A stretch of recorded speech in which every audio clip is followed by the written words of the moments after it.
వాక్యం ఎప్పుడూ కూడా అవసరానికి వాడాలా. ఏ అవసరం అంటే మన విరోధైన అపవాది మన జీవితంతో ఎల్లప్పుడూ ఆడుకుంటూ ఉంటాడు. అలాంటి అవసరంలో మనం వాడాలన్నమాట. ఆత్మ ఖడ్గం అంటారు ఈ వాక్యం అని, ఆత్మ ఖడ్గం. కాబట్టి ప్రియ దేవుని బిడ్డలు, ఎక్కువ మంది చేస్తున్న మిస్టేక్ ఏంటంటే లోకస్తులాగా జీవించడానికి ఇష్టపడతారు. ఒకరి మీద ఒకరు ద్వేషాలు, అసూయ, పగలు. ఎక్కువ మందికి సాతాను వాళ్ళ జీవితాలతో ఆడుకుంటుంది. ముందుగా నేను ఈ ఇంట్రడక్షన్ మాటలు ఎందుకు చెప్తున్నానంటే, అపవాది యొక్క భయంకరమైన విషయాలు మనకి తేటతెల్లమైతే కొంచెం మెలకుగా ఉండడానికి అవకాశం ఉంటుందని నేను ప్రేమతో మీకు ఇది పంచుకుంటున్నాను. ఎందుకంటే మనం ఎప్పుడు కూడా నువ్వు గుర్తుపెట్టుకోవాలా, నిన్ను వల్లే నీ పొరుగు అని ప్రేమించటం అంటే, నీ పొరుగు వాళ్ళు ఒక పాట సరిగా పాడకపోయినా సంతోషించి ఆనందించి గంతులు వేసేలాగా ఉండేది ప్రేమ మాట. మన సొంత బిడ్డ, మన తల్లు, మన తండ్రు, మన తోబుట్టువో, సొంత తోబుట్టువో తప్పులు పాడినా మనం విమర్శించాం. ఇంకోళ్ళు విమర్శిస్తున్నప్పుడు మన పాడిన వాళ్ళ తరపున మనం బాధపడతాం, అవసరమైతే జవాబు కూడా చెప్తాం. అదే నిన్ను వల్లే నీ పొరుగు అని ప్రేమించడం అంటే. అదే వేరే వాళ్ళ విషయానికి వచ్చేటప్పటికి తేడా వస్తుంది. మనం వెంటనే విమర్శించగలుగుతాం. ఎదురోళ్ళు అనేటప్పటికి నా అన్నప్పుడు ఒకలా ఉంటుంది, పర అన్నప్పుడు ఒకలా ఉంటుంది అన్నమాట. క్రీస్తు ప్రేమ అందరికీ సమానం అన్నమాట. అందుచేత మనందరం క్రీస్తులో వన్ బాడీ. ఫస్ట్ ఇది గుర్తుపెట్టుకోవాలి. క్రీస్తులో ఒక శరీరం మనందరం. ఎప్పుడైతే బాప్తీసంలోనికి వచ్చామో అందరిలో ఆ క్రీస్తే ఉంటాడండి. నాలో ఒక క్రీస్తు, మీలో ఒక క్రీస్తు, ఇంకో క్రీస్తు ఉండడు. ఎందుకంటే ఆయన ఆత్మ కనుక అందరిలో ఆవరించగలడు ఆయన. కాబట్టి మనం జ్ఞాపకం పెట్టుకోవాల్సింది ఏంటంటే,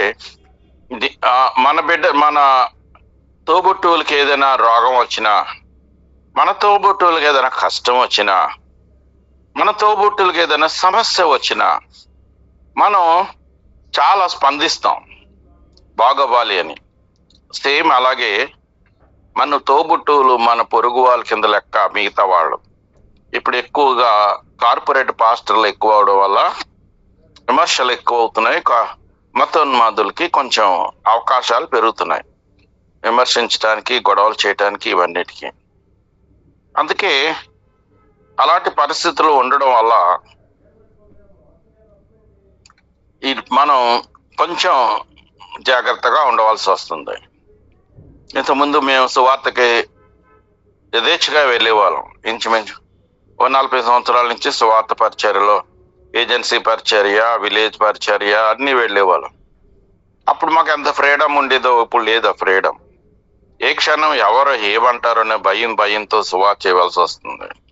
ప్రతి ఒక్కటి అవేర్నెస్ అయిపోయి సేవ చేసే వాళ్ళ మీదకి గొడవకు వచ్చేస్తున్నారు.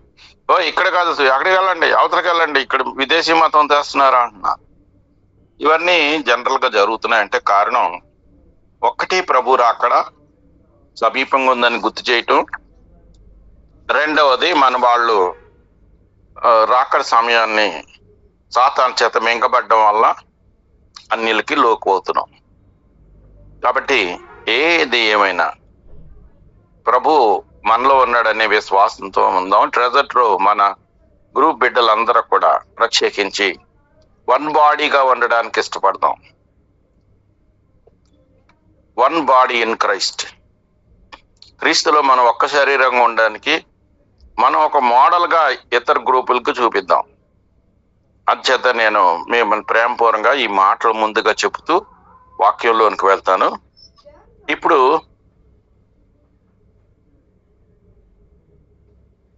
అపొస్తలుల కార్యాలు గ్రంథం 4వ అధ్యాయములో మరి చూసినట్లయితే, వారు ప్రజలతో మాట్లాడుచుండగా యాజకులను, దేవాలయపు అధిపతియు, సద్దూకయులను వారు ప్రజలకు బోధించుటయు, యేసును బట్టి మృతుల్లో నుండి పునరుత్థానము కలుగునని ప్రకటించుటయు చూచి కలవరపడి వారి మీదికి వచ్చి వారిని బలాత్కారంగా పట్టుకొని సాయంకాలం అయినందున మరునాటి వరకు వారిని కావల్లో ఉంచిరి.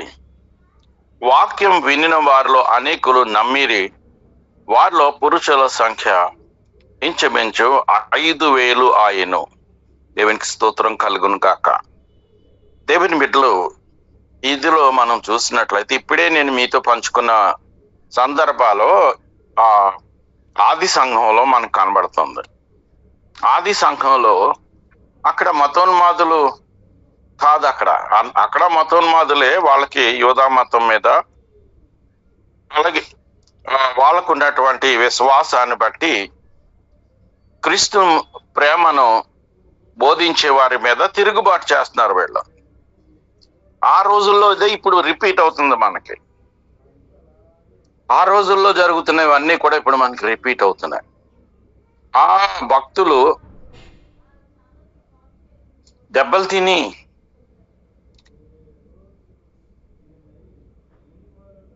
యేసుక్రీస్తు మృతుల్లో నుంచి లేచి పునరుద్ధానం అయ్యాడనే ప్రకటించటం వాళ్ళకి నచ్చలేదట. కలవరపడ్డారట. వాళ్ళు లేఖనాలు ఎరగరు, చదివారు, ధర్మశాస్త్రం చదివారు. వీళ్ళందరూ యూదులే, సద్దూకయ్యులేంటి అందరూ కూడా యూదులే. అయితే వాళ్ళు ఆ తెగలందరూ చదివారు బైబిల్, కానీ వాళ్ళకి అందులో సారం ఎక్కలేదు. చివరికి మనం బాగా గుర్తు పెట్టుకుంటే యేసు ప్రభువారి శిష్యులు కూడా ప్రభువారు మరలా వచ్చి పరిశుద్ధాత్మను ఊదే వరకు కూడా వాళ్ళకి జ్ఞాపకం రాలేదు ధర్మశాస్త్రం. వాళ్ళు అమరులేనట్ల అయినా ప్రభు కూడా ఉండి కోచింగ్ తీసుకున్నారు, ట్రైనింగ్ తీసుకున్నారు. ట్రైనింగ్ ఇచ్చి ప్రభువారు సర్వలోకానికి వెళ్ళి సర్వ సృష్టికి సువార్త ప్రకటించమన్నాడు. అది వీళ్ళకి అర్థం కాదు. వీళ్ళకి ముందు అర్థం కాలేదు. మేడగదిలో సమావేశమైనప్పుడు పరిశుద్ధాత్మ అగ్ని నాలుకల వల్ల వాళ్ళ మీదకి దిగినప్పుడు వాళ్ళకి అర్థమైంది. అప్పటి వరకు కూడా వాళ్ళకి అర్థం కాలేదు. ఫ్యాక్ట్ ఏంటంటే విశ్వాసులు, నేను మీ అందరికీ నేను ప్రేమపూర్వకంగా చెప్పేది ఏంటంటే, నవ్డేస్ ఈ రోజులో అందరూ భక్తులుగా మనం బ్రతుకుతున్నాం. అంటే వారం వారం చర్చికి వెళ్ళిపోవడం, వాక్యాలు వినేయడం, పాటలు పాడేయడం, చప్పట్లు కొట్టేయడం, బైబిల్ చదివేయడం, ప్రసంగాన్ని వినేయడం, మళ్ళా ఇళ్ళకి వెళ్ళిపోయి పాత బుద్ధులన్నీ ప్రదర్శించటం, బాప్తిసం లేని ముందు ఉన్నటువంటి బుద్ధులన్నీ మళ్ళీ కంటిన్యూ చేసుకోవడం, మళ్ళా ఆదివారం చర్చికి వచ్చేయడం, మళ్ళా మధ్య మధ్యలో ఇలా పాల్గొవడం, ఇలాగ వాక్యాలు వినడానికి పాల్గొవడం, ఇది ఒక రొటీన్ అయిపోయింది మన లైఫ్లో. నిజానికి ఏంటంటే ప్రతి వారం మనం చర్చికి వెళ్ళి మనం బోధ వింటున్నామంటే బ్రతుకు మార్చుకోవడానికే తప్ప చర్చికి వెళ్తే ఏదో మేలు జరిగిపోద్దు. ఎంతసేపు సాతాను మనకి లోకం చూపిస్తుంది. ఈ లోక సంబంధించిన మేలునే దృష్టి పెడుతుంది సాతాను. మనం కూడా అదే మైండ్తో చర్చికి వెళ్తాం. నాకు రోగం పోతుంది, పాస్టర్ గారు ప్రార్థన చేస్తే నాకు ఉద్యోగం వస్తుంది, లేకపోతే పరీక్షలో నేను ఫస్ట్ క్లాస్లో పాస్ అవుతాను, లేకపోతే ఇంకోటి వస్తుంది. ఇలాగా లోక సంబంధించిన కోరికలతో చర్చికి వెళ్తాం. జరిగితే దేవుడు ఉన్నాడు, జరగకపోతే దేవుడు లేడు. అది కూడా సాతాను యొక్క పన్నాగంలో ఒక భాగం మనకి. వాస్తవానికి మనం దేవాలయానికి ఎందుకు వెళ్ళాలంటే బ్రతుకును మార్చుకోవడానికి. ఈ లోక సంబంధించినవన్నీ ఫ్రీ. దేవుడు ఉచితంగా గుప్పిలు విప్పి ఇచ్చేవి, అవి అందరికీ సమానం అన్నాడు. అందుకే అన్యులు హ్యాపీగా జీవిస్తున్నారు. వాళ్ళు వ్యాపారంలో రాణిస్తారు. వాళ్ళు ఏమనుకుంటారు, మా పూజల వల్ల మా దేవుళ్ళు చేశారు అనుకుంటారు.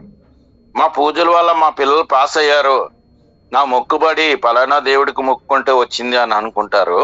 అది వేరే సబ్జెక్ట్, దాన్ని ఇంకోసారి చెప్తాను నేను మీకు.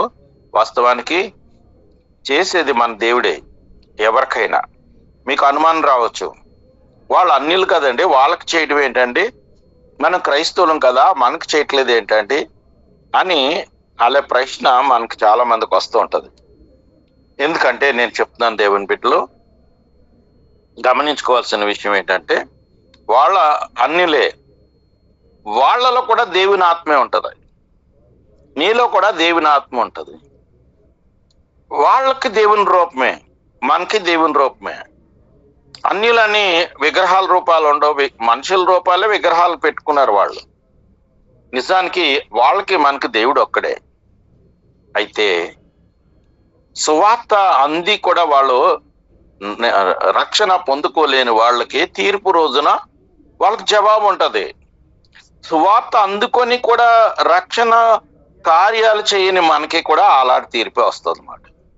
No doubt, according to Bible ప్రకారంగా నేను చెప్తున్నాను మీతో. అందుకని యేసుప్రభు వారు స్వయంగా చెప్పారు, ప్రభువా నన్ను పిలిచివాడు పరలోక రాజ్యానికి వెళ్ళడు గాని నా తండ్రి చిత్త ప్రకారంగా చేసిన వాడే పరలోక రాజ్యానికి తండ్రి చిత్తం ఏంటి? సర్వలోకానికి వెళ్ళి సర్వ సృష్టికి సువార్త ప్రకటించడం.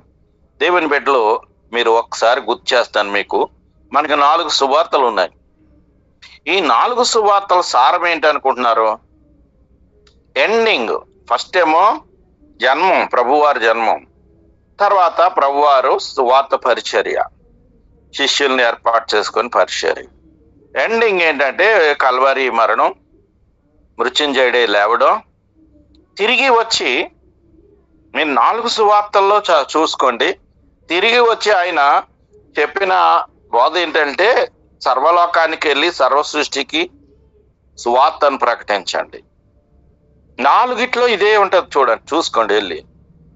దాని అంటే క్రిస్టియానిటీ ఎండింగ్ ఏంటంటే ఓ పొరుగువాన్ని రక్షించడం.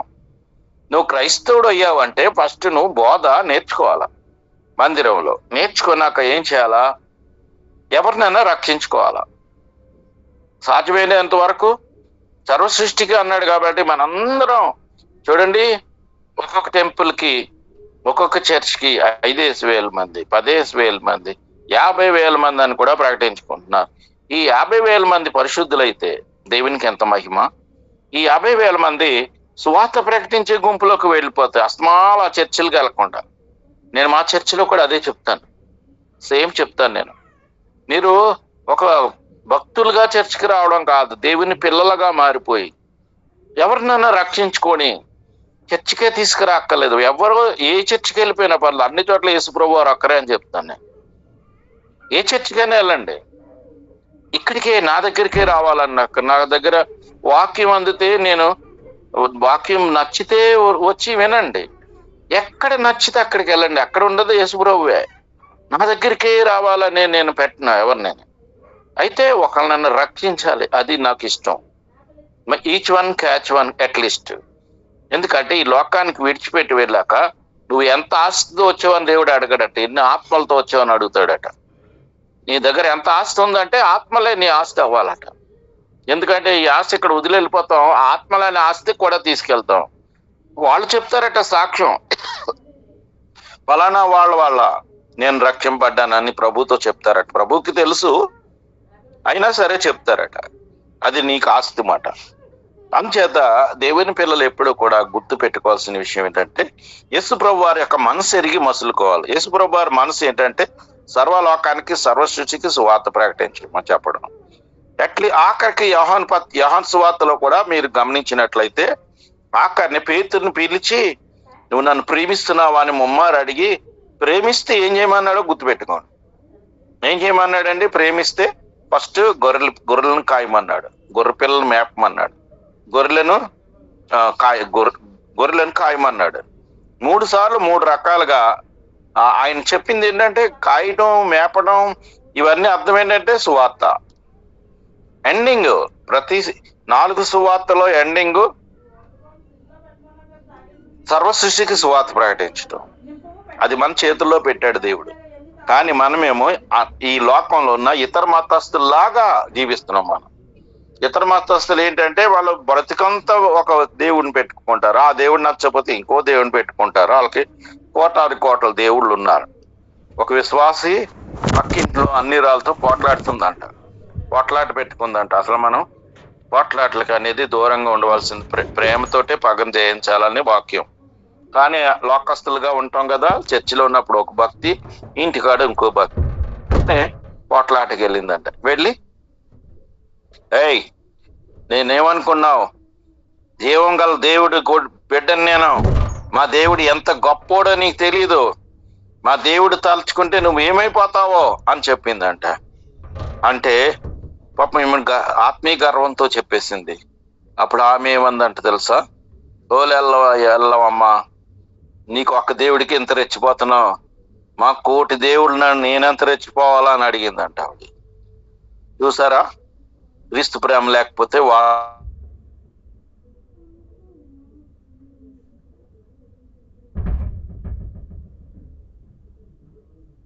అది మనం నోటి మాటలు ఎన్నన్నా చెప్తాం, క్రియల్లో చూపించాలి. నేను దేవుడి దగ్గర మోకాళ్ళు పెట్టి అదే ప్రార్థన, కన్నీటి ప్రార్థన, దేవుడా బైబిల్ ఎలాగుందో అలా బ్రతకటం నాకు నేర్పించు, బైబిల్లో ఏముందో అలాంటి జీవితం నాకు ఇయ్యి. లోకస్తుడిగా నేను చాలా విషయాల్లో తొట్టిలు పడుతున్నాను, ఈ తొట్టిల పాటు నుంచి నన్ను విడిపించనే దేవుడిని అడుగుతూ ఉంటాను. నాకు పాపం అప్పుడప్పుడు వచ్చేస్తుంటది, నాకు అప్పుడప్పుడు ఆవేశం వచ్చేస్తుంటది. ఎవరైనా అంటే తట్టుకోలేను, వెంటనే తీరుకుంటాను. వాక్యం ఇలా చెప్తుంది కదా. ముఖ్యంగా మనం తెలుసుకోవాల్సింది అంటే, ఫస్ట్ మొదటి మాట యేసుప్రభు వారు చెప్పిన మాట, అది చాలా గొప్ప ఆయుధం. నేను ప్రతిసారి గుర్తు చేస్తాను మీకు, నేను వాక్యం చెప్పినప్పుడు ఈ మాట. నిజమైన ఆయుధం ఏంటంటే, ప్రభు మాటలో ఉన్న నిన్ను వల్లే నీ పొరుగు అని ప్రేమించడం. రెండవ మాట ఏంటంటే, ఒకటవ మాట ఈ సిలువలో పలికిన మొదటి మాట, తండ్రి వీరేం చేయించున్నారో వీరెరుగరు గనుక వీరిని క్షమించు. ఈ ఆయుధం వాడి మనకి విజయం రాలేదంటే మన దేవుడు నిజమైన దేవుడు కాదని అర్థం. ఈ వాడండి, నేను వాడు విజయాలు సాధిస్తూ మీకు చెప్తున్నాను. ఈ బోధ, నా బోధ ఎప్పుడూ కూడా ఊరికి చెప్పడానికి పనికొచ్చే బోధలో ఉండకూడదు అనే నా ఉద్దేశం. నేను పాటిస్తున్నాయే చెప్పాలి, నాకు అదే పద్ధతి నాకు. ఎందుకంటే బైబిలే మనం నిజంగా అర్థం చేసుకోండి విశ్వాసి. నువ్వు బాప్తిస్మం పొందుకున్నాక లాస్ట్ టైం చెప్పాను, ఎంతమంది గుర్తుందో, పరిశుద్ధాత్మ అనే వరం ఉంటుందని అపోస్తల కార్యాలు 2:32 ఎక్కడ ఉంటది, పేతురు గారు చెప్పిన మాట. అప్పటి నుంచి మనం పాత జీవితం మనలో ఉండకూడదట, రోత జీవితం అసలు ఉండకూడదట. అది బాప్తిస్మం అంటేనే పాపాలు పాతి పెట్టడం అంట. దాన్ని పాతి పెట్టడం అనేసి ముంచేస్తున్నారు. ముంచితేనే బాప్తిస్మం అనే ఒక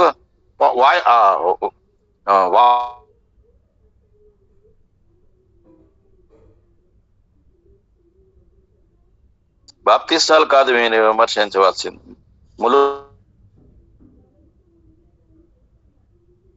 నీటి ద్వారా వాళ్ళ రక్షణ ఆ సింబల్ అంతే. అది అందులో పాతి పెట్టుడా అనే, బాప్తిస్మం అంటే పాతి పెట్టుడా అని అర్థం అని అందరికి తెలుసు. పాతి పెట్టడం అంటే పాపాలు పాతి పెట్టడం, కానీ మంచిది కాదు. నేను అన్నాను లాస్ట్ టైం, కొంతమంది గుర్తుంటది, నేను వాళ్ళతో చెప్పాను, పాతి పెట్టుడా అని ఉంది కదా బాప్తిస్మం అంటే అర్థం, పాతి పెట్టండి ఇంకా లేపకండి అని అన్నాను. మరి ఎందుకు మళ్ళా పైకి లేపుతున్నారు మీరు? దాని అర్థం మారిపోయింది కదా. పైకి లేపితే పాతి పెట్టడం అంటే చచ్చిపోయిన శవాన్ని కప్పెడతారు, దాన్ని పాతి పెట్టడం అంటారు.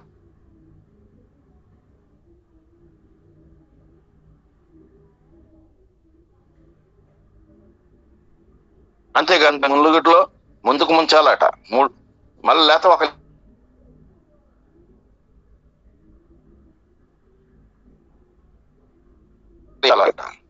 ఉంచాలంట. ఒక తండ్రి కుమార ఎన్ని ఆర్గ్యుమెంట్లు అవసరమా?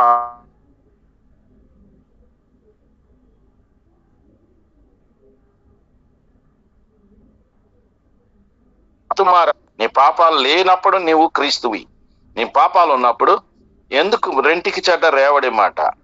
కడివేడి పాలలో ఒక్క చుక్క విషం పడినా అది ఏమవుతుందో మీరు ఆలోచన చేసుకోండి. చుక్క విషమే, చుక్క విషమే జీవిత మొత్తం పాలనే పాయిజన్ చేస్తుంది. అదే మన పాత జీవితాన్ని యేసుకు రక్తంలో మనం కడిగాక కూడా ఇంకా విషం ఎందుకు మనలో ఉంచుకోవాలా? ఆత్మీయంగా వాక్యాలు ఎలా చెప్తున్నాయో అలాగా మారిపోవడానికి ఇష్టపడాలి. మనందరం ట్రై చేయండి అందరూ.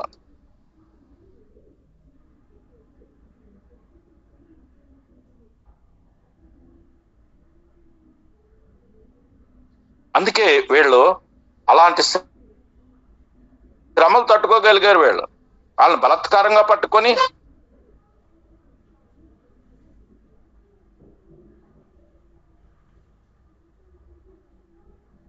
ఇంచుమించు 5,000 అని రాయబడింది ఇక్కడ. కారణం ఏంటంటే ఒకప్పుడు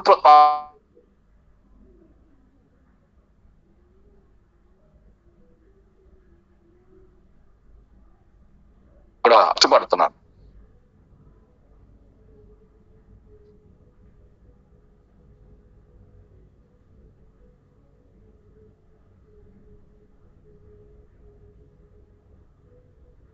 ఆయన కొలది వినే కొలది ఈ అపోస్తుల్లాగా మనం ఎందుకు ఉండలేకపోతున్నాం?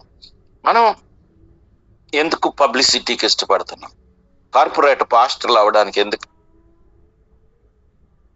ఇష్టపడుతున్నాం? ఒకళ్ళని చూసి ఒకళ్ళు మోసం అయిపోతుంది. వాళ్ళకిలాగా నాకుంటే బాగుండును, వాళ్ళకిలాగా నాకు జనం వచ్చేస్తే దానికోసం మోళీలాట, స్వస్థతలు లేకపోయినా స్వస్థతలు అని చెప్పేసి మనుషులను పెట్టేసి ఇంత కర్మ మనకేంటి? అవసరమా? బతకడానికి బోల్డ్ దారులు ఉన్నాయి. ఇది తప్పుడు మార్గంలో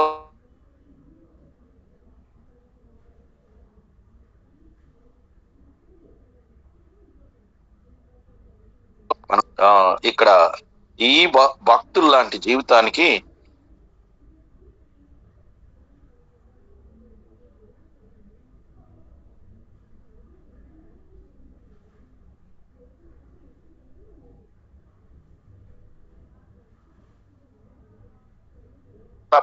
బైబిల్ చదవాలని కోరుకోమంట.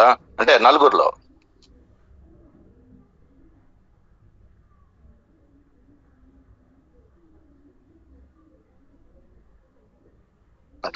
ఉన్నప్పుడు ఎక్స్పోజింగ్ ఇష్టపడతామంట. లోకస్తులుగా ఉన్నప్పుడు ఎక్స్పోజింగ్ ఇష్టపడతామంట. నేను బాగా చెప్పేస్తాను వాక్యం, నాకు అవకాశం ఇస్తే బాగుండును, నేను చాలా బాగా పాడతాను, నాకు అవకాశం ఇస్తే బాగుండును, నేను చాలా బాగా బైబిల్ చదువుతాను, బాగా ప్రార్థన చేస్తాను, నేను వీళ్ళందరికంటే నాకు రావట్లేదు ఏంటి అవకాశం? నీకు అవకాశం ఎప్పుడు వస్తుంది అంటే నీ మనసులో చెయ్యాలి అని అనుకున్నప్పుడు దేవునితో మాట్లాడడానికి, దేవునితో పాట పాడడానికి, దేవునితో ఆనందించడానికి నువ్వు ఇష్టపడిన రోజున నిన్ను అవసరానికి ప్రభు ఆడుకుంటాడు. అండి ఇప్పుడు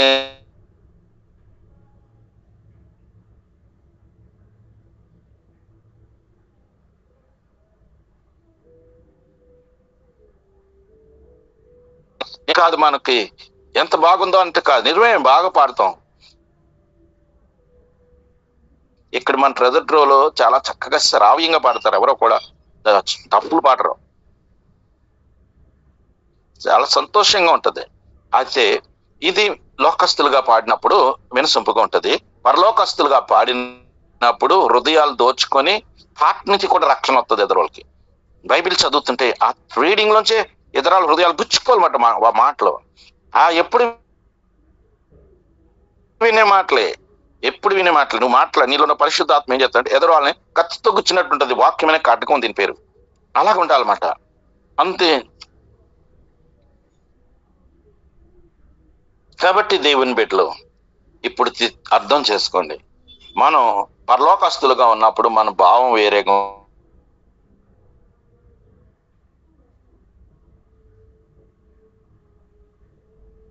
ఇచ్చిన అవసరం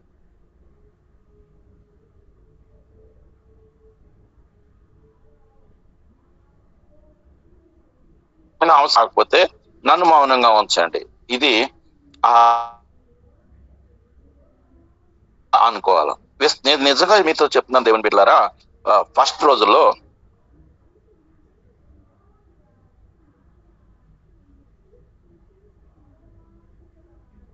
చూస్తున్నారు అనుకునేవాడిని, మనసులో పైకి అనేవాడిని కాదు కానీ లోపల నిజంగానే ఉండేది.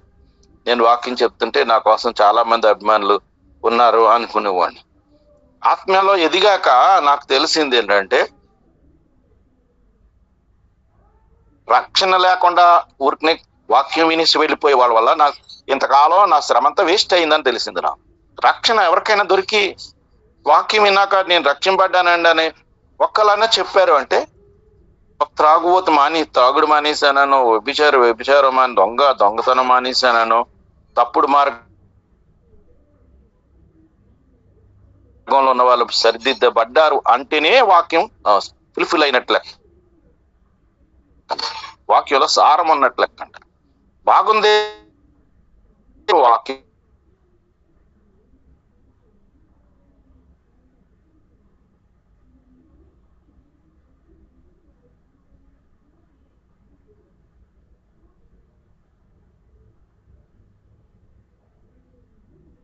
ఉన్నారు. అప్పుడు నేను ప్రేయర్ఫుల్ గా వెళ్ళి వాక్యం చెప్పేసి వచ్చినాను. వాళ్ళు చాలా రియలైజ్ అయ్యి అన్యులు ఆ పాస్టర్ గాని సరే నెలకోసారి ఒక్కొక్క ఏరియాలో ఒక్కొక్క పాస్టర్ గారిని పిలుస్తున్నారు, ఒక్కొక్క అన్యుల ప్రాంతంలో మెసేజ్లు పెడుతూ నెలకి. నెక్స్ట్ మంత్ కూడా ఆ పాస్టర్ గారిని పిలండి అని అడిగారు. నాకు నిజంగానే అవకాశం ఉంటే వెళ్తాను, మాను లేకపోతేనే నేను రాలేనని చెప్పేస్తాను. ఎందుకంటే ప్రభు పిలిచిందానికి మనం అనకూడదు. రెండోసారి వెళ్తే అక్కడ 4 బాప్తిస్మానికి వచ్చారట అన్యులు. అంటే ఆ సందర్భాలని తర్వాత చెప్తాను. మెసేజ్ ని బట్టి వచ్చారు. మా పాస్టర్ గారు చంకలు కొట్టుకుంటూ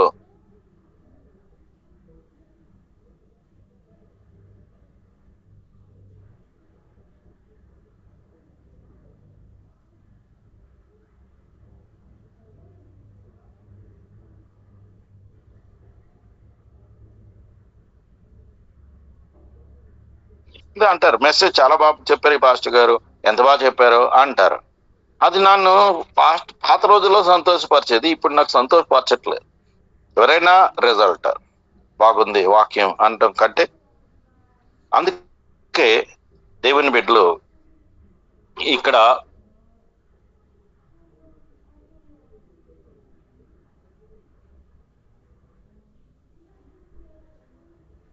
చాలా మంది పురుషులను రక్షించగలిగారు.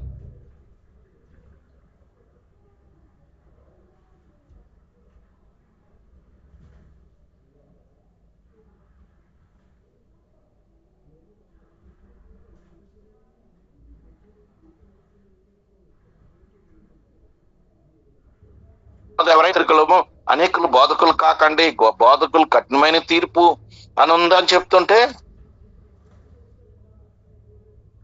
అందరూ చర్చికి 4 వారాలు వచ్చిన వాళ్ళు, ఒకరు నెల రోజులు, ఒక ఏడాది వచ్చిన వాళ్ళు వాక్యం చెప్పేయడానికి ఇంట్రెస్ట్ పే చేసి పాస్టర్ గారు మాకు అవకాశం ఇవ్వండి కూడా అడిగేస్తున్నారు. నో, ఇది ఇర్రెగ్యులర్ మాట. బైబిల్కి ఇర్రెగ్యులర్. పరిశుద్ధాత్మతో నింపబడినప్పుడు దేవుడు నిన్ను వాడుకున్నప్పుడు పాస్టర్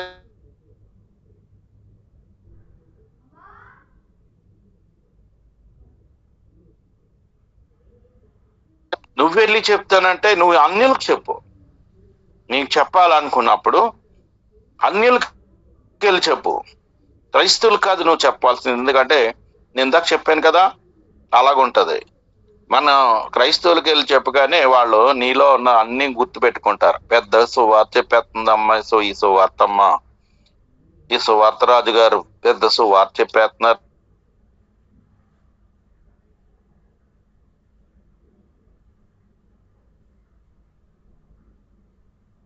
మనం సువార్త పటిమ ఉంటే అన్యుల్ని రక్షించుకో, అది నీకు పరలోక ఆస్తి. ఈ క్రైస్తవుల దగ్గర నువ్వు ఎంత బోధించినా కాలక్షేపానికి తప్ప ఇంకోటికి పనికి రాదు. తర్వాత ఈ మరుసటి రోజున ఈ అధికారులు అందరూ కూడుకున్నారంట. ఈ ప్రధాన యాజకుడైన కైపా, యోహాను, అలెగ్జాందరు, ఈ ప్రధాన యాజకుని బంధువులందరూ వారితో కూడా ఉన్నారట. వారు పేతుర్ని, యోహాన్ని వాళ్ళ మధ్య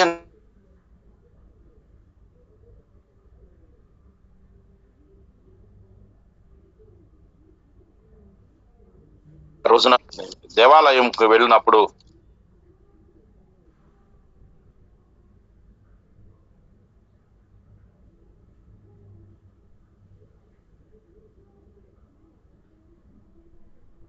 నామం పెట్టి మీరు చేశారు అని అడుగుతున్నారండి. వాళ్ళకి తెలీదా? వాళ్ళు బాధ అంతా విన్నారు, అలా చెప్పించుకుంటున్నారు. చూడండి, అప్పుడు మళ్ళా పరిశుద్ధాత్మ పేతురు గారులు ఉంది కాబట్టి వాళ్ళందరికీ చెప్తున్నాడు అండి. అతనికి ఉపకారం చేసింది దేవుడు వలన, మా వలన కాదు.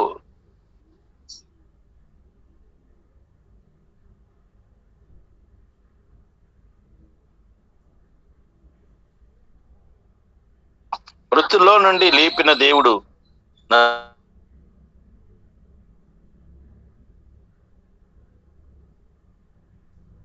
నామంలో ఉన్న పవర్ మనం వాడుకోవడం రావాలా. యేసుక్రీస్తు నామం అంటే నీకు చేతి కత్తిస్తే నీ ఒంట్లో ఓపుకుంటాలా యుద్ధం చేయడానికి. కత్తి ఉన్నదని నీ కత్తిని చూసి ఎవడు భయపడిపోడు. నీ కండబలాన్ని కత్తిని రెండు ఉండాలా. లేకపోతే నీ కండబలం ఉండి నీ చేతిలో సరైన కత్తి లేకపోతే ఎవడు భయపడ్డావు. నీ కత్తి బలంగా ఉండాలా, నీ యొక్క కండబలం బలంగా ఉండాలా. యేసునామాన్ని వాడుకోవడం వస్తుంది మనకి. యేసునామాన్ని వాడుకోవడం మనకి రావాలి దేవుని బిడ్డల. వాళ్ళకి ఒకప్పుడు రాలేదు పేతురు గారి వాళ్ళందరికీ, పేతురు యోహాను వీళ్ళందరికీ రాలేదు ఒకప్పుడు. మోగా చెవిటి దెయ్యాన్ని తీసుకొస్తే ఏం చేయలేకపోయారని అపవాది వాళ్ళ కొంత వచ్చింది, పడ్డారు, వాళ్ళ మీద దిగిందో యేసు నామాన్ని వాడుకోవడం వచ్చింది వీళ్ళకి. అందుకే అంటారు కదా, ఈ నామమును వలన మరి ఏ నామం వలన రక్షణ ఉండదు అని కరాఖండిగా చెప్తున్నారు దేవుని బిడ్డలారా. ఆకాశం కింద మనుషులు బట్టి మరి ఏ నామాన రక్షణ ఉండదు, ఏ విగ్రహాన్ని బట్టి దేని బట్టి రక్షణ ఉండదు అని కరాఖండితంగా చెప్పడం జరుగుతుంది బిడ్డలో. తర్వాత ఆ పేతురు యోహానులు వాళ్ళ ధైర్యాన్ని చూసి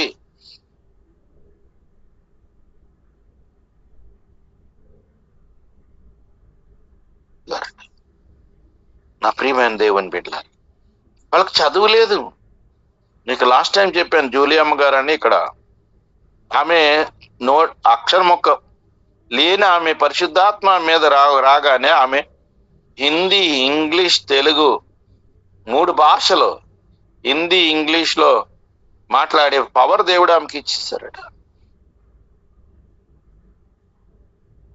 చదువుకోకుండా పరిశుద్ధాత్మ వెళ్ళి ఆమె బొంబాయిలో పూజారిని పాస్టర్లుగా మార్చేసింది, గుళ్ళు చర్చిలుగా మార్చేసిందంట, హిందూ గుళ్ళని. దేవుడు అంత వరం ఆమెకి ఇచ్చారు. నేను అది విన్న కానించి ఛాలెంజ్గా తీసుకుంటున్నాను. నాకు దేవా నాకు ఆ వరం నాకు ఆ వరం ఇచ్చి నేను చాలా మంది రక్షించుకోవాలా అనే తపనలో ముందుకు వెళ్తాను. యేసు నామానికి ఉన్న పవర్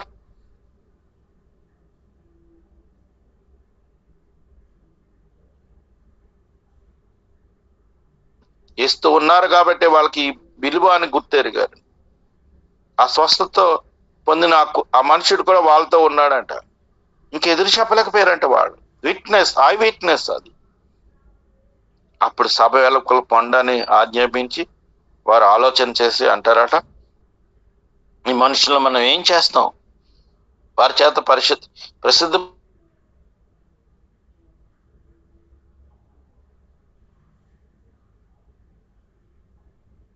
లేదని అయినా సరే ఇది ప్రజలు ఇంకా వ్యాపింపకుండుటకై ఇక మీదట ఈ నామాన్ని బట్టి మనుషులు మాట్లాడకూడదని మనం వారిని బెదిరిపెట్టేసి చేద్దామని మాట్లాడుకున్నారంట. వాళ్ళు పిలిపించారంట. ఇంకా యేసు నామాన్ని బట్టి అంత మాత్రం మాట్లాడకూడదు అంటే వాళ్ళు ఉన్న సైతాన్ని ఎంత భయపడిపోతుందో చూడండి. యేసు నామానికి ఉన్న పవర్ నీకు అర్థం కావట్లేదు.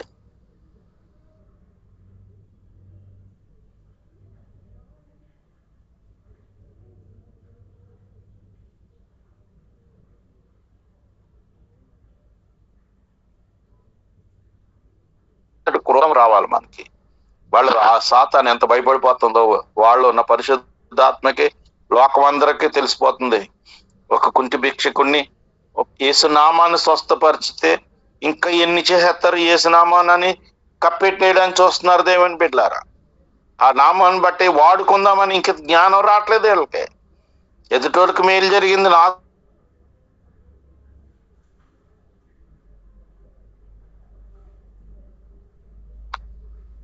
అప్పుడు ఆ పేతురు యోహాను వాళ్ళు చూసి అంటాడు, దేవుని మాట వింటం కంటే మీ మాట వింట దేవుని దృష్టి న్యాయమా, మీరే చెప్పండి అంటాడు. దేవుడి మాట వినొద్దని ఎవరంటారండి? కానీ వీళ్ళు ఆ ప్రశ్న వేసేటప్పటికల్లా వాళ్ళు డైలమాలో పడ్డారు. మేము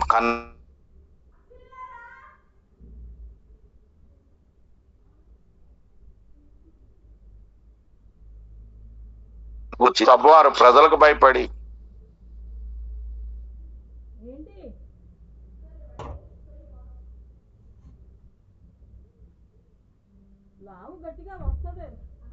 సూచన వాడు 40 ఏళ్ళ కంటే ఎక్కువ వయసు గలవాడట. నా ప్రియమైన దేవుని బిడ్డలారా, అంటే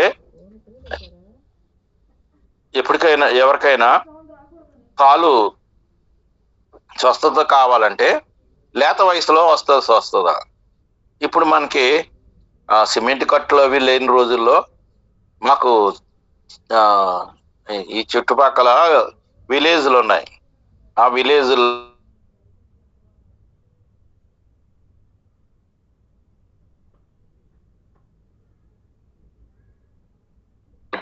మేదర్ కర్రలతో కట్టేసి తాళ్ళతో కట్టేసి ఇస్తారు. అది అతుక్కుపోతాయి, వెముకలు అతుక్కుపోతాయి ఆ పసర్లో. అది న్యాచురల్, దేవుడిచ్చిన ఆకులే, దేవుడు మొలిపించిన భూమిలోంచి మొలిపించిన ఆకులే. అయితే ప్రియమైన దేవుని బిడ్డలారా, ఇక్కడ మనం చూసినట్లయితే ఈ ఓల్డ్ ఏజ్ వాళ్ళకి 40 ఏళ్ళు పైబడ్డ వాళ్ళకి కొంచెం కష్టం అంట వెముకలు అతకడం. చిన్న వయసు వాళ్ళకి ఈజీగా అతుకుతారు. కానీ ఏ కట్టు లేకుండా ఒక పవర్ యేసునామమున వాళ్ళకి స్వస్థత కలగడం ఆశ్చర్యాన్ని భయాన్ని కూడా కలిగించినట్లుగా మనం చూస్తున్నాం. వాళ్ళు విడుదల ఉందాక వాళ్ళ సజనుని యొద్దకు వచ్చి ప్రధాన యాజకులు పెద్దలు వారితో చెప్పిన మాటలన్నిటినీ తెలియచేశారంట దేవుని బిడ్డలారా. వారు తమతో చెప్పిన ఆ మాటలన్నీ చెప్పి వాళ్ళు విన్నాక ఏక మనసుతో దేవునికి బిగ్గరగా మొరపెట్టారంట. నాథా, నీవు ఆకాశమును భూమిని సముద్రమును వాటిలో సమస్తమును కలుగు చేసిన వాడు. అన్ని జనులు ఎలా అల్లరి చేసిరి, ప్రజలెందుకు వ్యర్థమైన ఆలోచనలు పెట్టుకొని ప్రభు మీదను ఆయన క్రీస్తు మీదను భూరాజులు లేచిరాని కీర్తనలో ఉన్నటువంటి 2వ కీర్తనలో ఉన్నటువంటి ఈ మర్మాన్ని వాళ్ళతో పంచుకోవడం మనం చూస్తున్నాం దేవుని బిడ్డలారా. ఇక్కడ మనం చూసినట్లయితే అధికారులందరూ కూడా ఏకంగా కూడారంట. కూడి నువ్వు పరిశుద్ధాత్మ ద్వారా మా తండ్రియు నీ సేవకుడైన దావీదు నోట పలికించావు అని ఆ కీర్తన గ్రంథాన్ని 2వ కీర్తనలో ఉన్న మాటలు గుర్తు చేసుకొని ఏం జరగాల చూడండి. వాళ్ళు ధర్మశాస్త్రంలో ఉన్న వాక్యాలు గుర్తు చేసుకుంటున్నారు. మనం నూతన నిబంధనలో ఉన్న వాక్యాలు ఇంకా గుర్తు చేసుకోవాలి. పాత నిబంధనలో వాక్యాలు మనకి ఆధ్యాత్మికానికి పనికొస్తాయి. నూతన నిబంధనలో అంటే నూతన నిబంధనలో వాళ్ళు పాటించి చెప్పిన వాక్యాలండి. పాత నిబంధనలో పరిశుద్ధాత్మ దేవుడు ఆత్మావేశంతో పలికించిన మాటలు, నూతన నిబంధనలో పరిశుద్ధాత్మ దేవుడు వీళ్ళకు పాటించి చెప్పినటువంటి మాటలు, ఉరికినే బోధించిన మాటలు కాదు, వాళ్ళు చేసినయే బోధించి చెప్పారు వాళ్ళు. అంచేత ఈ రెండు మనకు చాలా ఆధ్యాత్మికంగా ఎదగడానికి అవసరం అవుతాయి. అంచేత ఈ మనం ముందుకెళ్తే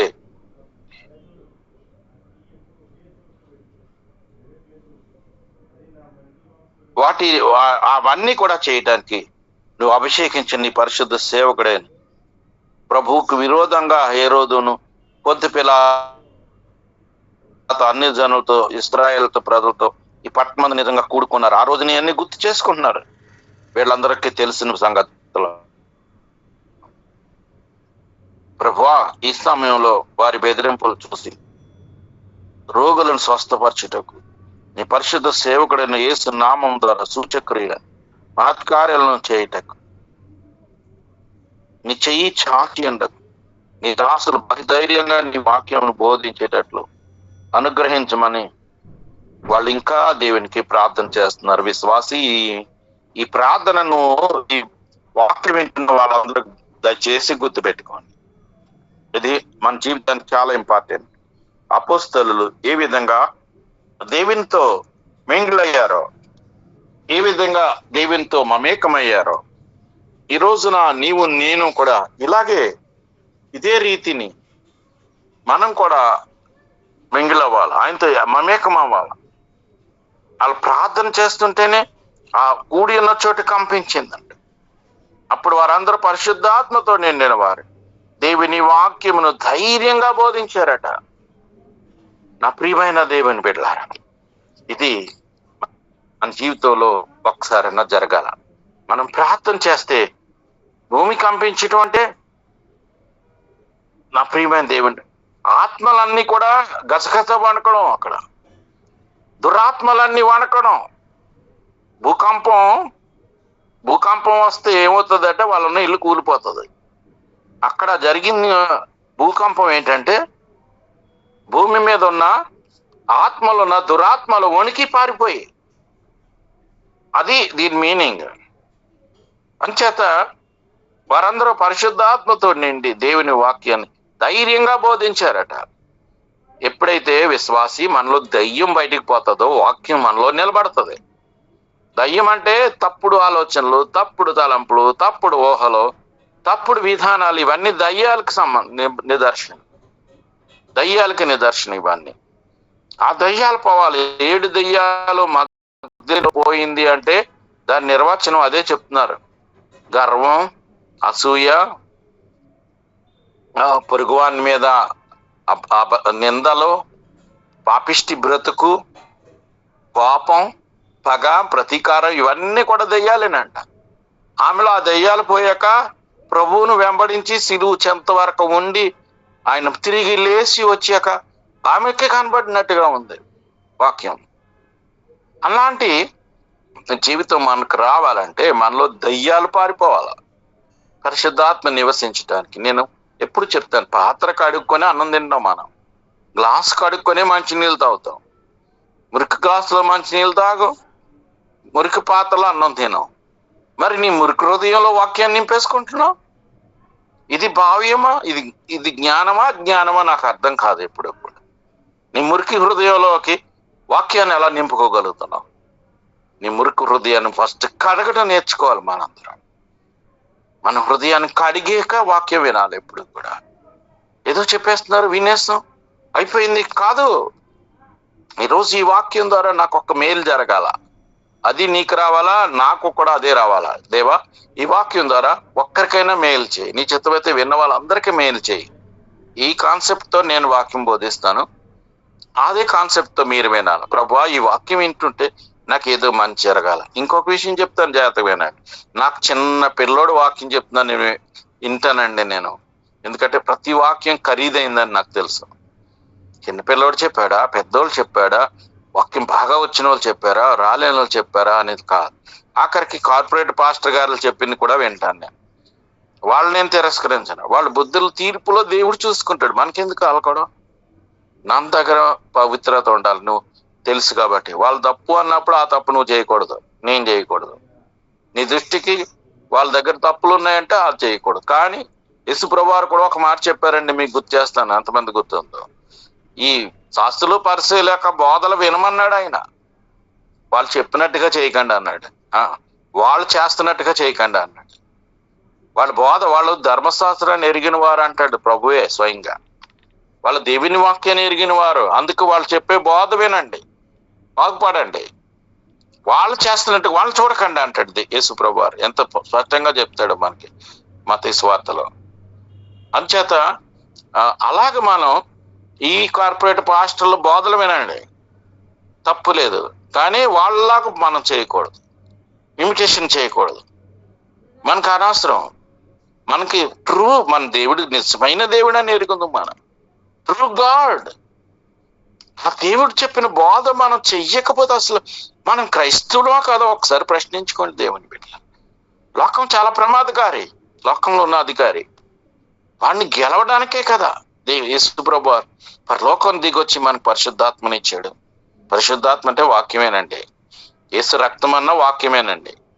యేసు రక్తం పాపాన్ని కడగడం అంటే వాక్యం మాట. వాక్యమే ఇప్పుడు మనకు ఉండే యేసు రక్తం.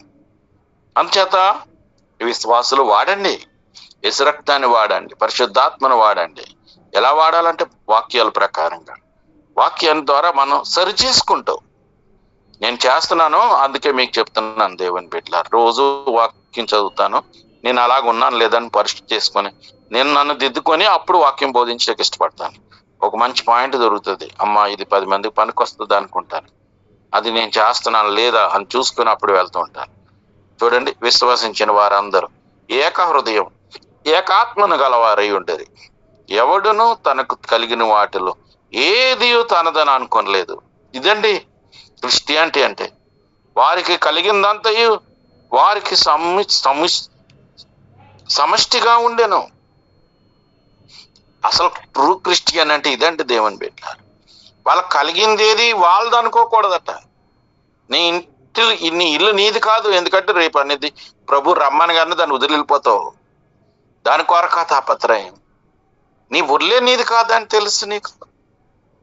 జస్ట్ భూమి మీద ఉన్నంత వరకు దాన్ని కాపాడుకోవడానికి ప్రయత్నం చేయాలి, కానీ దాన్ని పోషించుకోవడానికి కాదు. అంటే పోషణ అంటే మేకప్లు చేసుకొని, లిప్టిక్లు వేసుకొని, ఏంటంటారు ప్లాస్టిక్ సర్జరీలు చేసుకొని, ముక్కొంకరగా ఉంది, శివంకరగా ఉంది.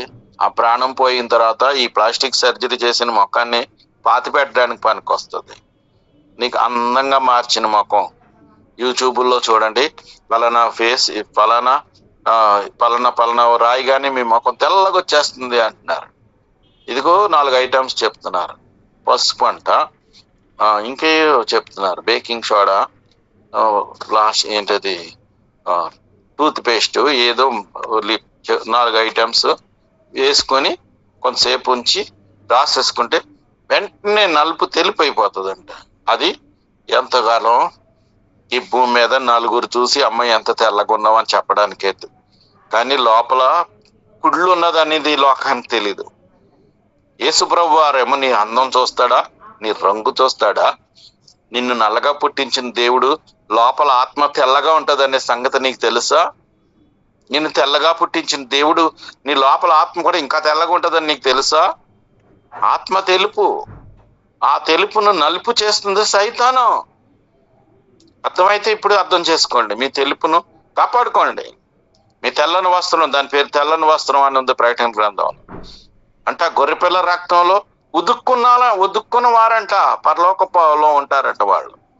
వీళ్ళందరూ ఎవరు అని అడిగితే చెప్తాడు ఆ దేవుడు చెప్తాడు అక్కడ. వీళ్ళందరూ ఆ దేవదూత గారు చెప్తారు, వీళ్ళందరూ గొర్రెపిల్ల రక్తంలో వస్త్రాలు ఉతుక్కున్న వాళ్ళు. యేసు రక్తంలో వాళ్ళు వస్త్రాలు ఉతుక్కోవడం అంటే లోపల ఆత్మ అనే తెలుపుతుంటది. ఆ తెల్లని వస్త్రాన్ని తెలుపు చేసుకోవడం అన్నమాట. అంతేగాని బయట ఒంటి మీద తెల్లని బట్టలు వేసుకొని ఒళ్ళంతా కుళ్ళు పెట్టుకున్నది కాదు క్రైస్తవ్యం. బయటికి అందరికి కనపడే తెల్లని బట్టలతో అందరికి టినోపాల్లో కనపడడం, లోపలంతా కుళ్ళు పెట్టుకోవడం కాదు క్రైస్తవ్యం. నువ్వు బయటకు నల్లగా ఉన్నావా, ఎత్తుపళ్ళుతో ఉన్నావా, వంకరగా ఉన్నావా, టెంకరగా ఉన్నావా, తెల్లగా ఉన్నావా, లేకపోతే ఇంక ఎర్రగా ఉన్నావా, ఇది లోకానికి. పరలోకానికి నీ లోపల ఆత్మ అది అసలు నలుపు ఉండదు. ఆత్మకి నలుపు చేసుకుంటాం మన పాపిష్టి క్రియలతో. తెల్లని వస్త్రాన్ని మురికి చేసుకుంటున్నాం మనం. యేసు రక్తంలో కడగలం మనందరం అంటారు. ఆత్మ కలిగిన వాళ్ళు ఎవరో కూడా ఏది నాది అనుకోరట.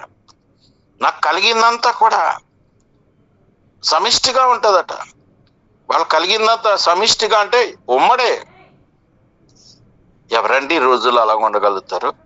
ఒకళ్ళు కలిగింది ఇంకోళ్ళకి పెట్టడం మాట. ఒకళ్ళు కలిగింది ఇప్పుడు మనకి 8:41 అయింది. నేను క్లోజ్ చేస్తున్నాను. క్లోజ్ చేసే ముందు ఒక్కటి చెప్పి, నేను మీకు అందరికి తెలిసిందే, ఇది క్లోజ్ చేసే ముందు చెప్తాను ఈ మాట. ఇంకా అక్కడ ఏమంటున్నాడంటే దైవ కృప అందరి యందు అధికముగా ఉండేను. ఈ పాయింట్ అండర్లైన్ చేసుకోండి. ట్రెజర్ ట్రో నా బిడ్డలందరూ దైవ కృప ట్రెజర్ ట్రో బిడ్డలందరిలో అధికంగా ఉండాలంటే కొంచెం కొంచెం కూడా కాదు. నేను కోరుకోవట్లేదు అలాగా. నాకు ట్రెజర్ ట్రో బిడ్డలందరి మీద దైవ కృప అధికంగా ఉండాలా, కొంచెం కొంచెం కూడా కాదు. ఎందుకంటే మీరు ఎంతమందిని రక్షిస్తున్నప్పుడు మీరు ఎలా రక్షించారు అని ఎవరైనా ప్రశ్నిస్తే చెప్పండి. ట్రెజర్ ట్రోలో వాక్యం విని మాకు భక్తులు రోజుకొక వాక్యం చెప్తారు. మాకు దాంట్లో మేము స్ట్రెంగ్థెన్ అయ్యాం, ఇందుకే మాకు దైవ కృప అధికంగా ఉంది అని చెప్పడానికి, సాక్ష్యం చెప్పడానికి రెడీ అవ్వండి ట్రెజర్ ట్రో బిడ్డలందరూ. అంతేగాని వాక్యాలు రోజు వినేసి బాగుంది బాగలేదని సర్టిఫికేట్లకు రెడీ అవ్వకండి. దైవ కృప అందరిలో రెడీ అయిపోవాలి. అలాంట భూములు, ఇండ్లు, ఆ కలిగిన వాటిని అన్నిటినీ అమ్మేసి వెల తెచ్చి అపోస్తల పాదాల దగ్గర పెట్టేశారట. ఎందుకు వేస్ట్ అనుకుంటున్నారు? ప్రభులో వచ్చాక యేసునాలో అంటే ఈ భూముల మీద ఉన్నటువంటి ఈ ఆదాయం నేనేం చేసుకోను, ఈ ఇళ్లలో ఉన్నటువంటి ఆదాయం నేనేం చేసుకోను, యేసు లేకపోతే ఇవన్నీ నాకెందుకు అనే మనసు వచ్చేసింది. ఎందుకంటే దైవ కృప అది. నీకు దైవ కృప లేకపోతే లోకంలో పక్కిలు కలిపేసుకోవాలి, పక్క స్థలం కలిపేసుకోవాలి. జానుడు ఖాళీ స్థలం దొరికింది, నాది అని రాయించేసుకోవాలా? అవసరమా? ఏదో డబ్బు వచ్చేస్తుంది తీసేసుకుందాం, కలిసి వచ్చేస్తుంది తీసేసుకుందాం. ఇప్పుడు వీడియోస్కి పెన్షన్ గవర్నమెంట్ పెడుతుందండి, బంగారాలతో వచ్చేసి పెన్షన్ తీసుకుంటున్నారు. ఎక్కడెక్కడి నుంచో ఎంప్లాయీస్ పిల్లలు, ఎంప్లాయీస్ తల్లిదండ్రులు, వాళ్ళకేమో తెల్ల కార్డు రాసుకుంటారు, పిల్లలేమో ఉద్యోగస్తులు, పెద్ద పెద్ద జాబులు, డాక్టర్లు, ఇంజనీర్లు, వాళ్ళేమో అమ్మ నీకెందుకు పెన్షనే అంటారు. వచ్చే డబ్బు ఎందుకు పోగొట్టుకోవాలా? అది లోకస్తుల బుద్ధులు. అవి మనకెందుకు? మనకేంటి? ఒకవేళ నువ్వు తీసుకొస్తే లేని వాళ్ళకి పెట్టు. దేవుని బిడ్డలు మీరు గుర్తు పెట్టుకోండి, నేను ఎంప్లాయీని 32 సంవత్సరాల నుంచి ఒక చర్చిని నడిపిస్తాను. అంతకుముందు ఒక 10 సంవత్సరాల క్రితం నుంచి ఒక టీంని రన్ చేసేవాడు, సువార్త దళం. ఆ తర్వాత దేవుడు ప్రమోషన్ ఇచ్చాడు, ఆ చర్చికి ఇచ్చాడు. నేను ఎంప్లాయీని, అక్కడ ఒక కమిట్మెంట్ చేసుకున్నాను, ₹1 మీ నుంచి నాకు వద్దు, దేవుని సన్నిధికి దేవునికి ఉంచండి. నాకు జాబ్ ఉంది, జీతం ఉంది, నా పోషన్కి లోటు లేదు, నా మిస్సెస్ ఆఫీసర్, ఇద్దరు అదే మెంటాలిటీ, లైక్ మైండెడ్ మేందరం. ఇతరులు ఆశించే మనసు మాకు ఎప్పుడు లేదు, దేవుడు ఇవ్వలేదు. పరాయిదికి కూడా ఎన్ని ఆస్తులు కొనుక్కోవాలి, మేము వద్దు అనుకున్నాం. తర్వాత పోట్లాట్లు వస్తాయి, ఆస్తులతో తగులు వస్తాయి. ఎందుకు? తృప్తిగా మన బ్రతుకంతా మన ఇద్దరు పెన్షన్తో హ్యాపీగా ఉంటాం అనే దృక్పథంతో, పరాయి సొమ్ము ఆశించకూడదనే దృక్పథంతో నాకు బలవంతంగా కానుకలు ఇస్తారు. చర్చి కానుకలేమో చర్చికి ఇచ్చేస్తాను తీసుకుని. బయటకు సువార్తకు సభలకు వెళ్ళినప్పుడు, మెసేజ్లకు వెళ్ళినప్పుడు, మీటింగ్స్కి వెళ్ళినప్పుడు బలవంతంగా ఇస్తారు. నాకు వద్దు అన్నా సరే జోబులో పెడతారు. ఆ డబ్బులు ప్రత్యేకంగా నేను బైబిల్లో ఒక పూల పెట్టుకొని, ఒక అరలో పెట్టుకొని, ప్రత్యేకంగా ఆ పేదవాళ్ళకి, మరి లేని వాళ్ళకి, పేద పాస్టర్లకి, దేవుని సేవలో పరలోక బ్యాంకులో వేసుకుని, అది పరలోక డబ్బు, అది నాది కాదు, అది ప్రభు డబ్బులు, అవి ప్రభువుకు వాడాలా.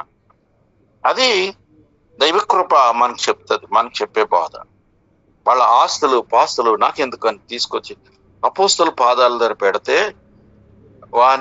ఇక్కడ వాళ్ళు చేసిన మంచి పని ఏంటంటే, వారు ప్రతివానికి వాని అక్కర కొలది పంచిపెట్టిరి కనుక వారిలో ఎవరికి కొదువు లేకపోయిన దేవునికి స్తోత్రం కలుగునుగాక. This is Christianity, this is true Christianity. Christianity అంటే నిన్ను వల్లే నీ పొరుగు వారిని ప్రేమించటం. అంటే దాని అర్థం ఏంటి? నీకు కలిగింది పేదవాళ్ళకి ఇవ్వడం. మనలో పేదవాళ్ళు ఉండకూడదు, మనలో పేదవాళ్ళు ఉండకూడదు. దేవుని బిడ్డలారా, యేసుని నమ్ముకున్న వాళ్ళు లేని వాళ్ళ అని పదం వాడకూడదు. మన దేవుడు ధనవంతుడు, ఆ ధనవంతుడు నీలోనికి వచ్చాక నీ డబ్బు లేని వాళ్ళకి ఇవ్వడం అనేది ఆయన నీలో రానంతసేపు నా డబ్బు అంట సైతాను. యేసు మనలోకి వచ్చాక మన డబ్బు, ఎందుకంటే ఎదట్లో యేసు ఉంటారు, ప్రతి పేదవాళ్ళలో ప్రభు ఉంటారు. మన డబ్బు, మన అనేటప్పటికి అర్థం వేరు, నా అన్నప్పుడు అర్థం వేరు. అంచేత ఈ అపోస్తలు చేసిన కార్యాలు ఇప్పుడు మన అందరం చేయడానికి ఇష్టపడాల. నీకు కలిగింది నీ కంటికి కనపడ్డ పేదవాళ్ళకి ఇవ్వడానికి, గివింగ్ ఇది గాడ్స్ వర్క్, టేకింగ్ ఈ సేటన్స్ వర్క్. సాతాను బెగ్గింగ్. నేను అపార్థం చేసుకోకండి నన్ను దయచేసి. నేను చర్చి కట్టుకుంటున్నాను, మా చర్చికి డొనేషన్ ఇవ్వండి, నేను ఇది నేను అది చేస్తున్నాను, డొనేషన్ ఇవ్వండి. ఇవి నాకు చాలా అసహ్యం, నాకు నచ్చదండి. ఎందుకో తెలియదు కానీ ఫస్ట్ నుంచి నాకు ఇష్టం ఉండదు. అడిగితే ఏదో కాదనలేక ఇస్తాను తప్ప, నాకైతే అది నేను ఉన్న చర్చి పేదవాళ్ళు ముగ్గులు అమ్ముకుని రిక్షా పొలర్లు ఆ రోజుల్లో, వాళ్ళతోటే దేవునిలోనికి వాళ్ళని రప్పించి వాళ్ళతోటే స్థలం కనిపించాను నేను. బయట ఎవ్వరి దగ్గర చేయి చాపడం మనకు ధర్మం కాదు. మన ప్రభు సంపన్నుడు. అదే నేర్పాను సంఘానికి, నేను ఇప్పుడు అదే చేస్తాను. అంటే నా ఉద్దేశం ఏంటంటే, మనకి చెట్టు కింద ప్రార్థన అయితే చెట్టు కింద పెట్టుకోవాలి. గుడారంలో ప్రార్థన అయితే మనకి కెపాసిటీ ఎంత ఉంది అంతలోనే మన సంఘం నడుపుకోవాలి, కానీ మితిమీరి వెళ్ళకూడదు. నీకేమో తినటానికే తిండి లేకుండా స్లాబ్ వేసేసి చర్చి కట్టేస్తానని ఆ అత్యాశకు వెళ్తే దావీదు మహారాజుని దేవుడు తిరస్కరించాడు. సొలొమోన్తో కట్టించాడు దేవుడు. దేవాలయం కట్టాలంటే నీ సంఘస్థులతోటే వాళ్ళు ఇచ్చే కానుకలతో కట్టుకో. అది నా పాలసీ, నా ప్రిన్సిపల్ అది. అందుకే మీకు చెప్తున్నాను దేవుని బిడ్డల, మందిరం కట్టడానికి డొనేషన్ అడగడం అంటే బెగ్గింగ్, దాని పేరు అడుక్కోవడం అంటారు దాన్ని. అది ప్రభువుకి చెందదు, సాతానికి చెందుతుంది బెగ్గింగ్. ప్రభువుకి ఏమి ఇవ్వడమే, ఆయన ఇచ్చే దేవుడు. నీలో ప్రభు అంటే నువ్వే ఇవ్వగలుగుతావు, కానీ ఇవ్వండి అని అడుక్కోవడం అనేది ఎవరి పద్ధతి కాదు. దయచేసి ఎవరైనా అపార్థం చేసుకుని నేనేం చేయలేదు, ఉన్నది ఉన్నట్టు చెప్పడం నా ధర్మం, నేను పాటించేదే చెప్తున్నాను, మళ్ళా చెప్తున్నాను మీకు. అంచేత నా ప్రియమైన దేవుని బిడ్డలారా, పంచి పెట్టాల పాట. అపోస్తలు బెగ్గింగ్ చేశారా? వాళ్ళంతటి వాళ్ళు తీసుకొచ్చి పాదాల దగ్గర పెట్టారు, కానీ మీ ఆస్తుల మీ తండ్రి అని ఎప్పుడూ వీళ్ళు బోధించలేదు. పరిశుద్ధాత్మ వాళ్ళని అలా వాడుకుంది. మీరు దశమ భాగం ఇవ్వండి, ఇప్పుడు యూట్యూబ్ నుండి ఏకేస్తున్నారు. పెద్ద పెద్ద భక్తులుగా ఉన్న వాళ్ళు కూడా వాళ్ళు నోటంట పలికే దశమ భాగం. ఒక ఆయన ఈరోజే చూశాను, ఆయన చాలా ఎంతో నీతిపరులాగా వాక్యం వింటాను నేను. ఆయన మెసేజ్ లో ఒక పాయింట్ ని తీసి మతోన్మాదులు పెట్టారు. ఏంటంటే, ఒక ఆమెకు 50,000 ఉద్యోగం వస్తే ఆమె 10,000 ఇచ్చేయాల దశమ భాగం అని చెప్తున్నాడు ఆ పెద్ద ఆయన. దాన్ని వీళ్ళు తీసి ఇదా క్రైస్తవ్యం అంటున్నారండి. అంటే రోజులు ఎలాగ ఉన్నాయంటే, బెగ్గింగ్ కి సాతాన్ని వాడుకుంటున్నారు. నో, ఎప్పుడు కూడా వాక్యం చెప్పండి, దశమ భాగం దేవునిది అని చెప్పండి. ఇవ్వడానికి పీడించకండి, వాక్యం చెప్పండి, తప్పులేదు, అది పాపం కాదు. దశమ భాగం దేవుంది, లేకపోతే దశమ భాగం కాదు. కొత్త నిబంధనకు వచ్చిన తర్వాత నిశ్చయించుకున్న కొలది, సనుగు కొనక బతిమలాడు కొనక అని ఉందండి. హృదయంలో నిశ్చయించుకుంది దేవునికి ఇమ్మనుంది న్యూ టెస్టిమెంట్ లో. కొత్త సంఘం, ఆదిమ సంఘం ఇవి నేర్పు. కానీ పీడించి పిప్పి చేసే పద్ధతి బెగ్గింగ్ అంటారు, దాని పేరు. నో, అది దేవుని వాక్యానికి విరుద్ధం. గివింగ్ దేవుని వాక్యం మనకు నేర్పేది. ఆయన సంపన్నుడు, మన దేవుడు ఇచ్చే దేవుడు, అడుక్కునే దేవుడు కాదు. ఇది మాత్రం అర్థం చేసుకోండి. అడుక్కునేది సాతానికి ఇవ్వడం ఉండదు. సాతానికి ఇవ్వడం అంటే పాపం ఇస్తుంది. సాతాను ఇవ్వడం అంటే పాపం ఇస్తుంది. దేవుడు ఇవ్వడం పరిశుద్ధత ఇస్తాడు, దీవెని ఇస్తాడు ఆయన. అంచేత కుప్పరలో పుట్టిన లేవీయుడు అనే యోసేపు అని ఉన్నాడంట. అతనికి అపోస్తల హెచ్చరిక పుత్రుడు అని అర్థం ఇచ్చి, పుట్టినోట్లో ఆదరణ పుత్రుడు అని కూడా ఉంది. అర్థం ఇచ్చి బర్నబా అను పేరు పెట్టారంట. ఇతడు భూమి గలవాడి ఉండి దాన్ని అమ్మి దాన్ని వెల తెచ్చి అపోస్తల పాదముల యుద్ధ పెట్టానని లాస్ట్ ఈ వాక్యం. ఈ 4వ అధ్యాయం అంతట్లో కూడా ఎప్పుడు కూడా బెగ్గింగ్ లేదండి, గివింగే కనపడింది ఈ అధ్యాయం అంతా. అపోస్తలు పరిశుద్ధాత్మతో నింపబడ్డారు కాబట్టి వాళ్ళకి గివింగ్ వచ్చింది. ఈ అపోస్తల పాదాల దగ్గర నాకు కానుకలు తెచ్చి పెట్టండి, ఆస్తి అమ్మితండి అని చెప్పరు. పరిశుద్ధాత్మ చెప్తుంది వాళ్ళకి. నన్నులో పరిశుద్ధాత్మ అంటే వాళ్ళు దిగి వస్తారు నీకు ఇవ్వడానికి. నాకు వద్దురముర్రో, నాకు సేమ్ అదే జరుగుతుందండి. నాకు ఉద్యోగం ఉంది, నాకు రిటైర్ అయిపోయాను, పెన్షన్ వస్తుంది, నాకు హ్యాపీ, నా లైఫ్కి ఏం డోకా లేదు, ఎవ్వరు చేయి చాపక్కలేదు. నా మిస్సెస్ సేమ్ అదే పరిస్థితి. అందుకదే మేము ఆశపడం, అయినా బలవంతంగా తెచ్చి పెడతారు, వద్దు అని చెప్పిన. అందుకని నేను దాన్ని కూడా అంత జాగ్రత్తగా దేవుని పేరిట వాడడానికి ఇష్టపడుతూ ఉంటాను. నేను ఎందుకు చెప్తాను, నా విట్నెస్ మీతో పంచుకుంటున్నాను. రేపు మీరు ఇలా చేస్తారనే ఆశతో మీతో ఇలా పంచుకుంటున్నాను. దేవుని బిడ్డలారా, నేను ఇందాక చెప్పాను, ఒక మాట చెప్పేసి ముగిస్తాను. ఏంటంటే, ఏమీ లేదు, నరకం ఎక్కడో లేదు అని ఒక స్టోరీ చాలా కాలం క్రితం మీరు విని ఉంటారు. ఇది ఒక ఆయన పరలోకానికి మరణిస్తే మరణిస్తే దేవుని దూతలు తీసుకొని నరకాన్ని చూపించారట, నరకాన్ని తీసుకెళ్లారట. నరకంలో అక్కడ డైనింగ్ టేబుల్ మీద కూర్చుంది అందరూ, నరకవాసులు అందరూ భోజనం టైము బెల్ కొట్టారట. ఆ బెల్ కొట్టగానే అందరూ బెలబెలమంటూ డైనింగ్ టేబుల్కి వచ్చారంట. డైనింగ్ టేబుల్ పెద్ద ఎత్తుగా ఉందంట. ఆ టేబుల్ నిండా అన్ని రకాల ఖరీదైనటువంటి భోజన పదార్థాలు ఉన్నాయంట, పళ్ళు పలహారాలు అన్నీ ఉన్నాయంట. అయితే అక్కడ జరిగిన సంఘటన ఏంటంటే, ఈ నరకవాసులకి 2 చేతులతో బద్దలతో కట్టేశారంట, కర్రలతో కట్టేశారంట. వంగడానికి లేకుండా కట్టేస్తే వీళ్ళు అన్ని రకాల భోజనాలు ఎదురున్నాయి కానీ తినటానికి వాళ్ళకి నోరు లేదట, అవకాశం లేదు. ఎందుకంటే చేతులు లేవు కదా తినటానికి. అయితే వాళ్ళ ఏడుస్తున్నారంట, నరకం ఇలాగ ఉంటుందా, అన్ని వండి తినటానికి ఉండదా, ఇదా నరకం అని చాలా విచారిస్తున్నారట. అయితే ఈయన కూడా అదే అనుకున్నాడట చూసి, ఓహో నరకం ఇలాగ ఉంటది కాబోలు అనేసి. అప్పుడు ఆయన అడిగాడంట, అయ్యో సార్ పరలోకం కూడా సార్ చూసి వస్తున్నా, నాకు ఒకసారి తీసుకెళ్ళండి అని అడిగితే దేవదూతలు పరలోకానికి తీసుకెళ్లారట. అక్కడ కూడా భోజనం టైంలో సేమ్ బెల్ల కొట్టారు. వాళ్ళందరూ డైనింగ్ టేబుల్ మీదకి వచ్చేసారు, కూర్చున్నారు. ఆ డైనింగ్ టేబుల్ నిండా వీళ్ళకి నరకంలో ఎలాంటి భోజన పదార్థాలు ఉన్నాయో సేమ్ అయ్యే ఉన్నాయంట ఇక్కడ కూడా. అయితే సేమ్ అలాగే వీళ్ళకి కూడా చేతులు కట్టేశారట. ఈ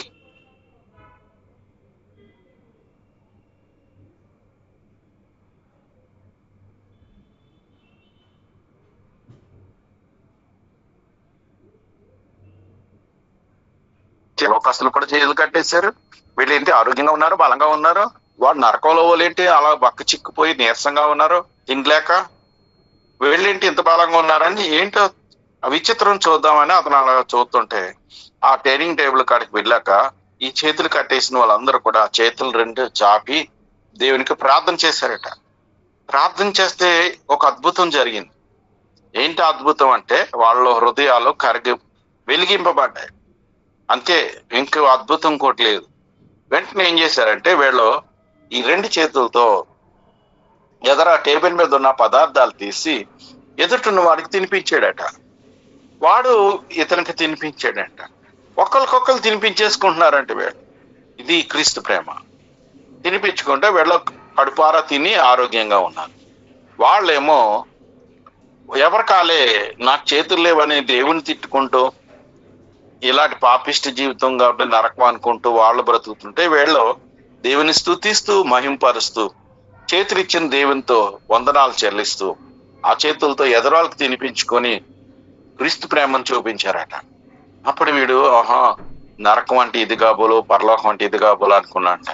ఒకసారి మళ్ళా నరకాన్ని తీసుకెళ్ళండి అంటే తీసుకొచ్చారంట. తీసుకొస్తే ఇప్పుడు చూడండి ఒక గమ్మత్తు, వీడొచ్చి ఆ రహస్యం చెప్పేశాడంట వీళ్ళకి. అరే నాయనలారా, పరలోకంలో వాళ్ళు ఆరోగ్యంగా ఉన్నారు, వాళ్ళకి కూడా ఇలాగ చేతులు కట్టేశారు, వాళ్ళకి భోజనమే మీ భోజనమే, వాళ్ళు ఒకరికొకరు తినిపించేసుకున్నారు, అంచేత వాళ్ళు ఆరోగ్యంగా ఉన్నారని మర్మం చెప్పేశాడంటండి ఈయన. చెప్పేస్తే ఇప్పుడు వీళ్ళు ఏం చేయాలా? వెంటనే వాళ్ళు చేసినట్టుగా వీళ్ళు చేయాలా? సరే బాగుంది, ఇదేదో సులువుగా ఉందని భోజనం కాడ కూర్చున్నారంట. కూర్చున్నాక ప్రార్థన చేయమంటే వీళ్ళు ప్రార్థన చేయట్లేదు, వీళ్ళు నరకవాసులు. సరే ఇప్పుడు తినిపించుకోవాలి కదా, సీన్ వచ్చింది.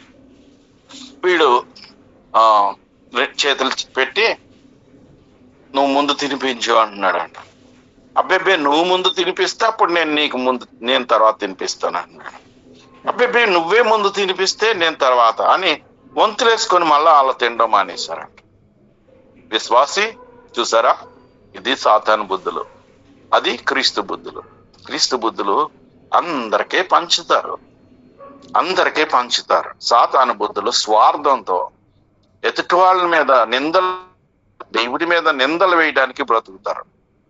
ఈ వాక్యం విన్న నా ప్రియులు దయచేసి ఆత్మీయంగా బలపడండి, శక్తి పొందుకోండి. ప్రజెంట్రో ఒక బ్రాండ్ అయిపోవాలి కొన్ని రోజులకి. దేవుని చిత్తం అయితే నేను మధ్యలో కూడా నిందలు వేయడానికి, దేవుని వాక్యం చెప్పడానికి అందరికి ఇవ్వాలి అవకాశం అనే ప్రేమతో నేను ముందుకు రావట్లేదు. నేను వస్తాను అంటే గణేష్ వెంటనే నాకు ఇచ్చేస్తాడు అవకాశం. అయితే పరిశుద్ధాత్మ దేవుడు మీ అందరిలో ఉన్నారని నేను నమ్ముతున్నాను. మీరు రోజు చెప్పే వాక్యాలు వినడానికి నాకు చాలా ఆసక్తి, కానీ రోజు నాకు చాలా ఆటంకాలు ఎదురవుతున్నాయి. ఎందుకో తెలీదు. ప్రార్థన చేయండి. దేవుడి చిత్తమైతే నేను డైలీ అటెండ్ అవ్వడానికి కూడా ఇష్టపడతాను. ప్రార్థన చేయండి. ఎందుకంటే మన ట్రెజర్ మంచి మనసున్న మనుషులు అందరూ, చాలా ప్లెయిన్ హార్ట్లు అందరూ, ఎవరికి కుళ్ళు కుషిద్దాలు లేవు. ఉన్న కొంతమంది వచ్చేవారు, వాళ్ళు అలాగే వెళ్ళిపోయారు. కానీ స్టాండర్డ్ గా మంచి మనసులు అన్ని లైక్ మైండెడ్ అన్ని ఇలా కంటిన్యూ అవుతున్నాయి. ఇది దేవునికి మహిమ. ఇంకా కొనసాగాల. నరకం బుద్ధులు ఎవరికి వద్దు, పరలోకం బుద్ధులతో బ్రతుకుతాం. దేవుడి మనల్ని అందరినీ దీవించి ఆశీర్వాదించును గాక. ఆమేన్. ఆమేన్. ప్రార్థన చేశానండి. ఆమేన్. చేయండి పాస్టర్ గారు. ప్రార్థన చేసేస్తానండి. ప్రార్థన. ప్రేమగల తండ్రి, పరిశుద్ధుడా యేసునాన్న గారు, నీ పరిశుద్ధ నామ